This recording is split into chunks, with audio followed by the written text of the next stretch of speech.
So, a bit of a made up on the spot one, this one, but Merry Christmas to all of my clients, customers, friends, family, everyone.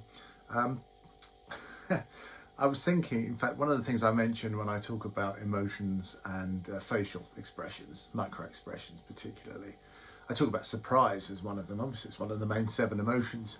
And of course, surprise, if it's genuine, only registers on a face for a couple of seconds at most, because then it's replaced pretty swiftly by pleasure or shock or even disappointment. But if you give a present to someone at Christmas and they hold a look of surprise for more than 2 seconds, particularly if it's more than 5 seconds, then just make sure you kept the receipt. Merry Christmas and a Happy New Year.